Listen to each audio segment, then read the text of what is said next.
كان بيننا الحبيب نادانا القاصي والقريب من طيبته.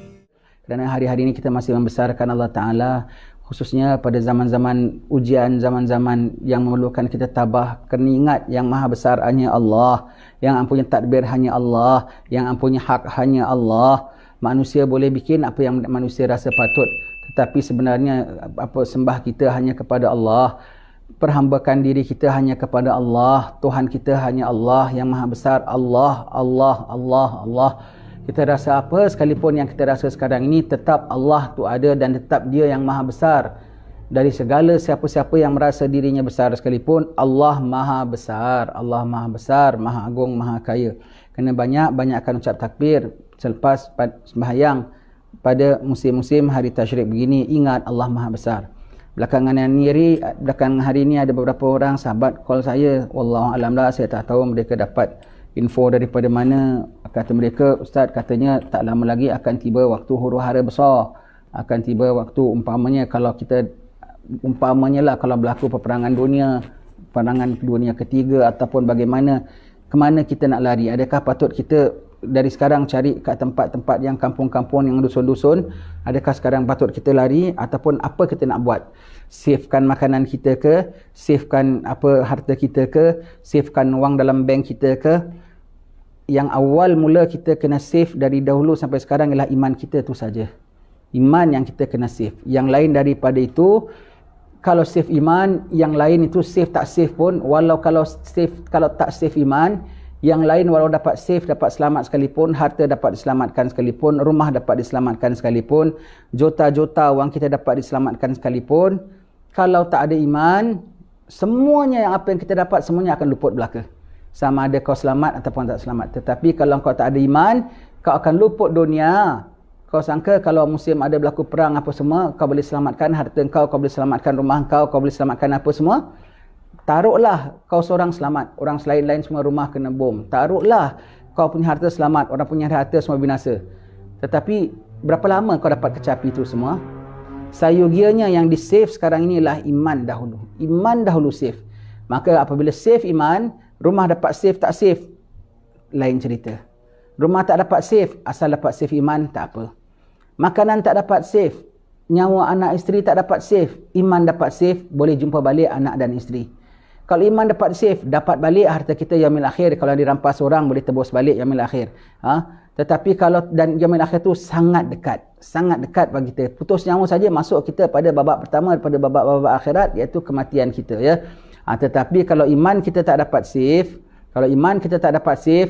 jangan kau sangkalah bahawasanya selain daripada iman itu boleh di-save. Tak boleh di-save. Selain pada iman tak boleh di-save. Kalau kau dapat pun akan terlepas juga. Hanya iman saja. Ketika ini kalau kita dapat tahulah umpamanya akan berlaku huru-hara. Kita dapat tahu akan berlaku tsunami besar umpamanya. Kita dapat tahu akan berlaku peperangan besar umpamanya, ya. Terus apa kita bikin? Dari sekarang iman dah pertahankan. Dan dari sekarang kita dah anggap kita dalam ujian dan pertempuran, dalam peperangan, dalam jihad. Sebagai Nabi mengatakan pada para sahabat, mereka balik pada perang, bincang-bincang hal ehwal perang. Nabi mengatakan, kamu baru balik daripada perang kecil, masih lagi nak menunggu perang besar. Pada sahabat tanya, ada perang lebih besar pada perang ni ya Rasulullah?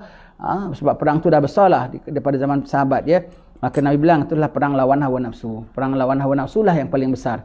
Jadi sekarang kita nak tunggulah World War I ke, World War II ke, ataupun tsunami besar ke, ataupun apa ke. Pokoknya kita sekarang ni saja kita dah dalam peperangan hawa nafsu kita. Kita kena jaga hawa nafsu kita dalam peperangan. Dah dari sekarang dah kita kena jaga, ya. Selamatkan iman kita dahulu. Apa perkara yang boleh menjatuhkan iman kita, membuat meleset iman kita, nafsu kita jahat. Kadang-kadang kita sudah dapat bertaubat pada Allah Ta'ala, kita dapat meninggalkan maksiat, kita dah mula mengorak langkah nak menuju baik, nanti nafsu merayu, nafsu merengek, dia minta cuti sikit aja daripada ibadat kita. Dengan kita merosot sedikit aja, nafsu dia terus jet up, high up, dia naik. Kadang nanti dah gitu dia minta maksiat sikit aja, dah 3 bulan 4 bulan kau tak buat maksiat ini, apalah sikit aja, lepas tu kita taubat balik, satu kau buat aja cukup jatuh. Cukup jatuh ke bawah, dia masuk terus, ya. Masuk terus. Dia punya sekarang, dia tunggu kita punya silap saja, dia terus masuk untuk menjatuhkan kita. Sekarang zaman sudah akhir. Zaman dah akhir tu macamlah usia dah akhir, samalah juga, ya.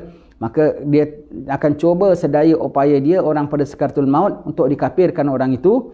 Begitulah juga sekarang dalam keadaan dunia sedang menghadapi zaman yang akhir, dia akan berusaha sedaya upaya biar dapat berapa banyak membership dia untuk sama-sama dalam api neraka. Inilah waktunya sekarang.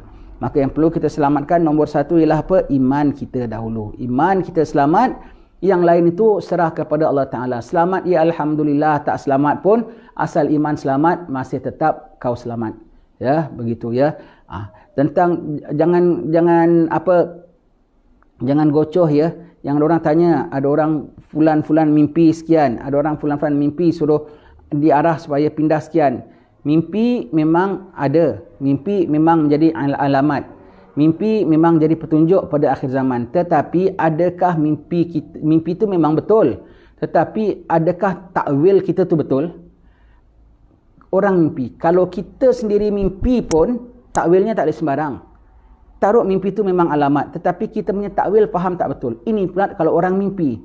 Ustaz, ada fulan bermimpi dia diarah supaya begini-gini. Orang bermimpi saya diarah supaya begini-begini. Kita sendiri yang mimpi mengenai diri kita pun, kita tak boleh terus ikut saja.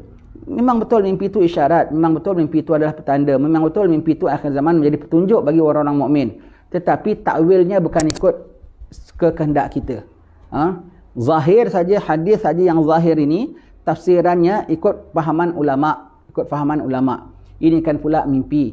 Takut kita salah takwil mimpi, sekali rupanya yang disuruh lain, yang kita buat lain. Ya, jadi mimpi kita hanya dengan mimpi itu kita jaga-jaga, dengan mimpi itu kita waspada, dengan mimpi kita tunggu. Kalau benar itu mimpi, akan berulang mimpi lagi. Macam Nabi Ibrahim mimpi sampai 3 kali kan, akan berulang mimpi itu lagi, akan berulang mimpi itu lagi, akan berulang mimpi itu lagi, dan akan timbul sebab-sebab zahir yang membuat kita terdorong untuk ikut itu mimpi. Umpamanya lah kita mimpi nak berlaku gempa umpamanya. Mimpi lagi. Sekali betul, tak lama gunung berapi dekat rumah kita dah mula meledak. Itu akan ada sebab-sebab zahir. Maka begitu kita angkat, kita pindah, aku dah dapat alamat daripada mimpi. Ya. Sekali rupa kita dengar mimpi saja, kita dengar nak ada gempa. Kita turun lari, kita baru pindah. Rupanya yang dalam mimpi tu suruh engkau jaga gempa diri engkau. Jaga gempa diri engkau. Kau lari pindah sana, rupanya kau pindah tu ke tempat gempa. Tempat yang kau pindah tu tempat lebih besar gempa hatimu berbanding daripada tempat ini, sebab kau tak faham takwilnya. Jadi tentang mimpi itu, selagi kita belum tahu, kita diam saja, kita minta petunjuk daripada Allah Subhanahu Wa Taala, kita jaga saja, kita minta peliharaan Allah Subhanahu Wa Taala.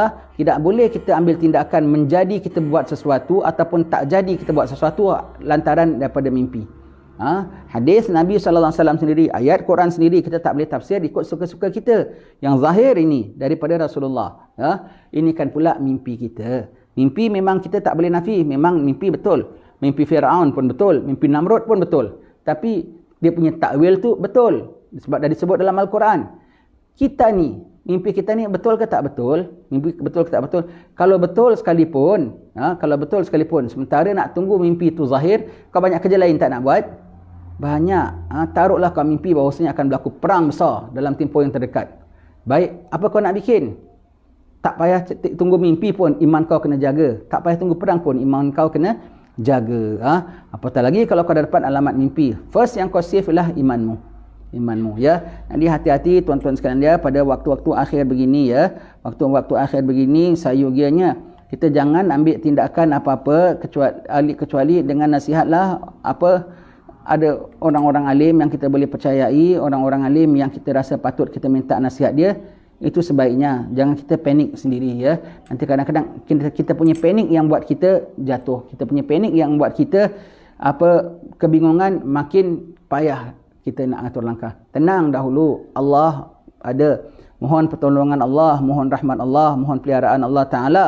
Kemudian kalau kita banyak tetap iman, kalau kita sekarang kena clearkan vision kita dengan banyak taubat pada Allah Ta'ala, minta ampun pada Allah Ta'ala. Dengan clear vision kita, hati kita dah taubat, kita tenang menghadapi apa-apa sekalipun. Walau tak ada apa-apa preparation, tapi preparation hati kita tu cukup untuk membuat kita tenang.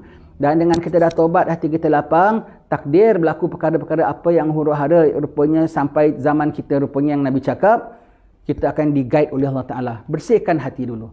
Bersihkan reda tu dulu, ya. Jadi kita tunggu apa yang berikutnya. Kita tak usah dari sekarang kita ngorak langkah dengan reda kita yang masih kotor. Dengan kita terus ngorak langkah dengan iman kita yang belum strong. Takut nanti kadang-kadang kita elak daripada sengsara, kita masuk kat tempat yang lebih sengsara. Lepas mulut buaya, masuk mulut naga. Baik. Akan mungkin dapat